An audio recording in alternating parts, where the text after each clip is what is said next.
Starej Pazove sme mali ešte jednu návštevu zo Slovenskej republiky. Pobudol tu aj chór z Miloslavova v rámci spolupráce medzi Podunajským regiónom a obcov Stará Pazova. Naša obec Miloslavov, národnostne zmiešaná, či Slováka, či Morava, s Maďarom tu prebýva. Ľudové piesne o Miloslavove, slovenskom rodnom kraji, ale aj slovenské evergreen piesne odzneli na koncerte, ktorý v Starej Pazove predviedli členovia spevokolu Dôchodcov Radosť z Miloslavova a solisti Tomáš Turanský a Iveta Slobodníková. Ja som tu prvýkrát. Sú tu niektorí, ktorí tu už boli viackrát, ako napríklad náš pán starosta, ten už bol viackrát. A ja som tu poprvýkrát a o to viac sa teším, že môj otec pochádza tu, z týchto zemí a je z Kovačice. Rodák a v 26. prišli na Slovensko a sú u nás teda od 26. už nemám ani otca, ani mamu a ja si myslím, že každý je rád, keď sa sem môže dostať. Znamená, že poprvýkrát pôjdete aj do rodnej dediny. No to sa najviac teším, nechcem to veľmi zakríknuť, aby sa mi to podarilo, lebo ja tam mám ešte veľmi, veľmi blízke rodiny, ktoré sú, povedzme, otcová sestra tam zomrela, ale jej dcera žije a chcem ju navštíviť. Ja som jej to ani neoznámila, ale veľmi, veľmi sa teším.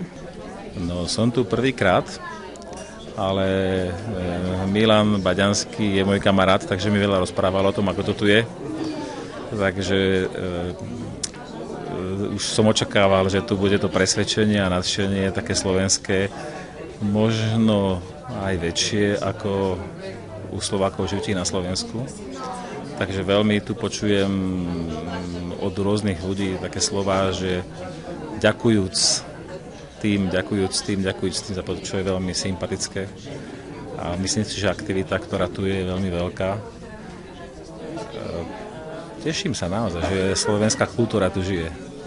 Ktoré to piesne vás nadchýnajú, keď ide o evergreeny?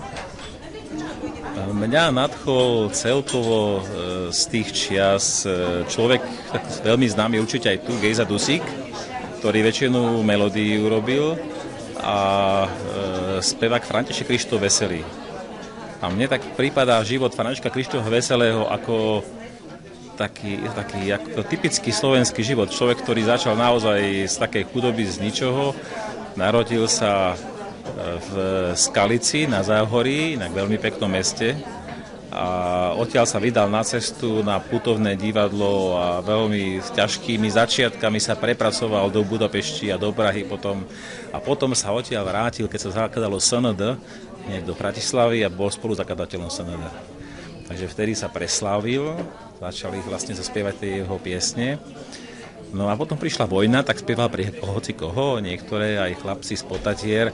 To sa potom zase po vojne nepáčilo niektorým, že spieval pre ľudí zo slovenského štátu. Tak...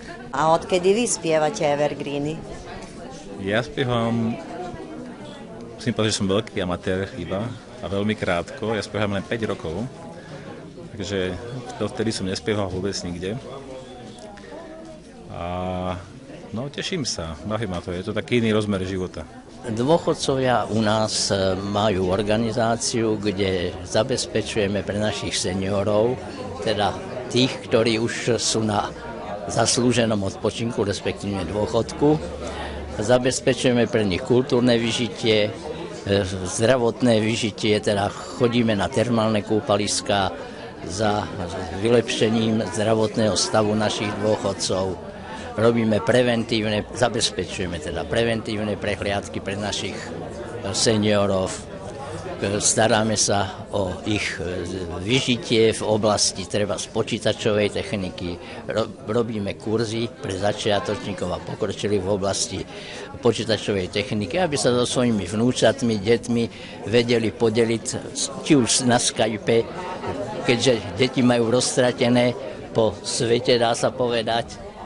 Takže umožňujeme im všetky tieto radosti. A samozrejme pri každej príležitosti súbor, ktorý je pri Únie žien a jednote dôchodcov sa snažíme obveseliť pri každej kultúrnej príležitosti.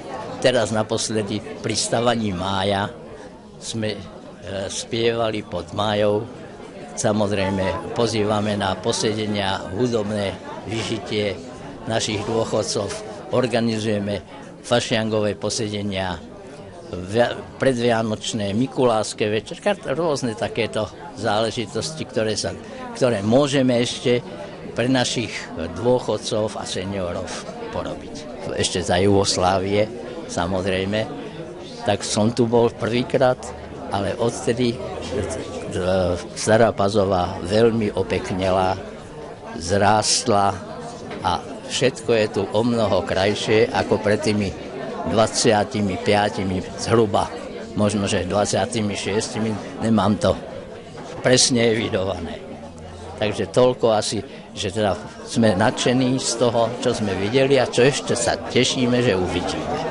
Spevokol sa do Starej Pazovy dostal vďaka spolupráce obcí Miloslavovo a Stará Pazova a vzájomné vzťahy budú pokračovať. Ja už nie som tu prvýkrát a pokaždé ma vždy prekvapí niečo nové, ale sa veľmi teším na srdečné prijatie tu u vás. To je naozaj veľmi výnimočné. A čo vás to pri tomto zájazde prekvapilo ako nové? Prekvapilo ma to srdečné prijatie našich dôchodcov do tých rodín, ktorých išli. To bolo naozaj veľmi úžasné, ako sa tešili všetci, že sme tu, aj naši dôchodcovia, aj vaši domáci, ktorí ich prijali. Ďalšia spolupráca, ako vidíte?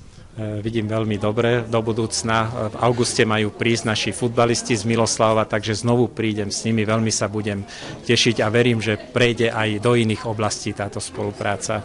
Spolupráca vznikla pred 3 rokmi z iniciatívy Jasminy Nasárikovej, staropazovčanky, ktorá už 20 rokov žije na Slovensku.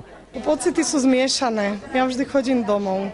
Je to super pocit a ja som veľmi rada, že priateľstvo medzi našim regiónom a Starou Pazovou pokračuje už 3 roky a stále to žije. Ja som rada, že to nežije len medzi politikmi, medzi našimi starostami, ale že to žije aj medzi ľuďmi a že si takto krásne vymieňame ľudí.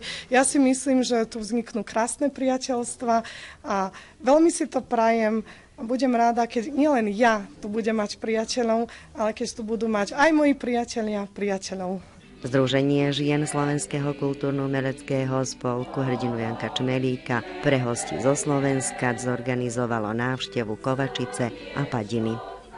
So slzami v očiach nevidíš krásny svet, preto nedaj si zrak svoj nikdy slzami zastrieť. Úsmevy sa stratia, šťastie preč odletí, z takej tváre, na ktorej zrak je slzou zastrieť.